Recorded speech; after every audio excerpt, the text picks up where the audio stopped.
Okay, hi YouTubers, it's Mick from Sydney, Australia.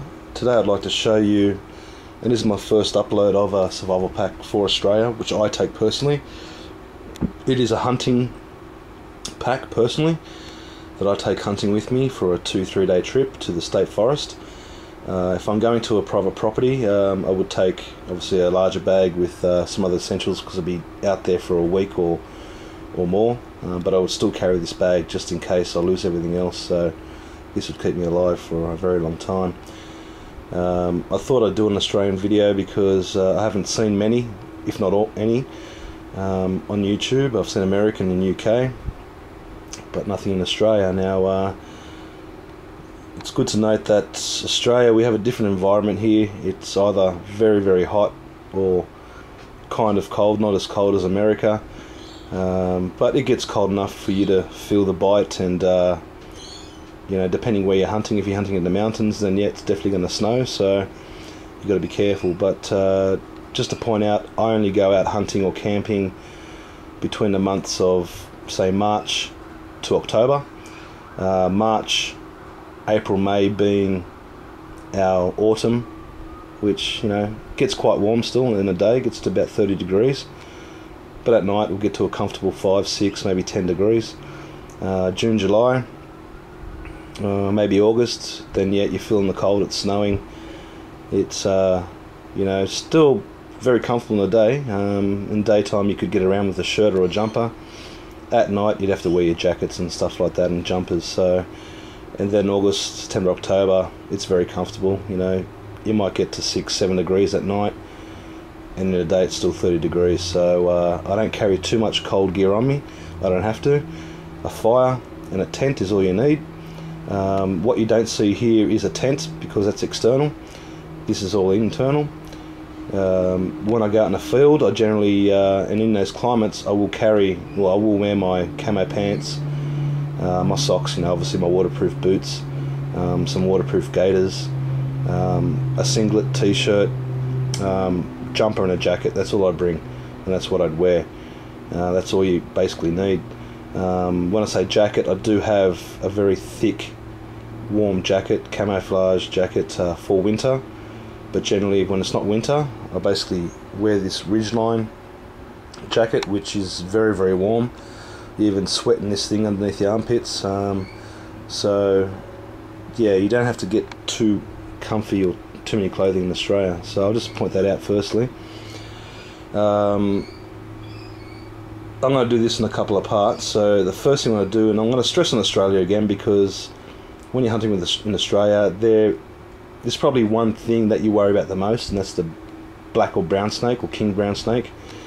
That thing will kill you in 3 hours if you don't dress yourself properly, and if you're by yourself, forget about it. You're not going to get back unless you're near your car. So I always go with at least one partner. And in the med kit there, simply I have all the essentials, band-aids and, you know, wound wipes and whatnot. But right there I have a compression band that, you know, if you get bitten by the ankle or under the knee or above the knee, you strap that around the bite and just wrap it as far as you can up your leg. I mean, that's the most important thing. Splint yourself and hope your partner can pick you up and take you back to the car to get help. So that's basically all I'm stressing. That's probably different in Australia. But let's start off. So here I have my little mess kit or fire starting kit. So I have my mess tin, which cooks my food or boils water. It does have 2 holes in each side, so I can tie some wire around it and hang it off a TP style system and just boil whatever I want in there. I have my tinder. It's got, you know, it's coated with petroleum. I have my wood chips to help start a fire. I have my cotton wool balls, not coated with any Vaso or petroleum, but I do carry that on me. My fork and spoon, my aluminium foil. I just carry that purely for when I catch a fish, and yeah, just wrap it up and, you know, cook it clean enough so you don't get that nasty charcoal, dusty flavour on it. Some wire, lighter, matches, and a fire steel. Okay, so that's my cooking stuff there.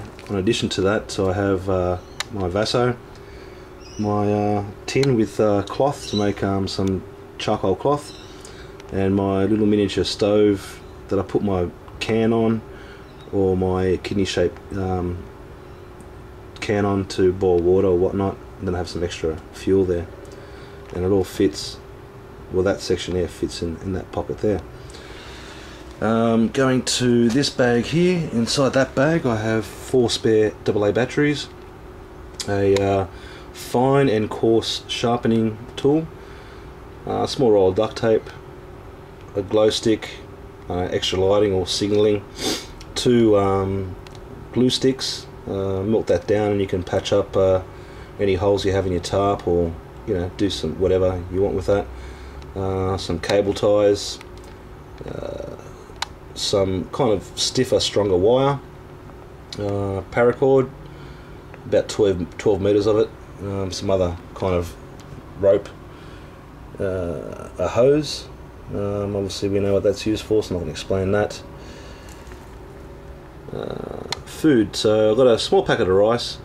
That would get me by if I couldn't get any rabbits or kangaroos or birds or anything, or whatever you could eat. That'd be my last kind of ditch thing, so that would probably feed me for a day and a half, 2 days if I had to. Underneath that I've got 6 muesli bars. In there I have some chives just to give the rice some flavour. So I'm going to finish this section off and continue on part 2.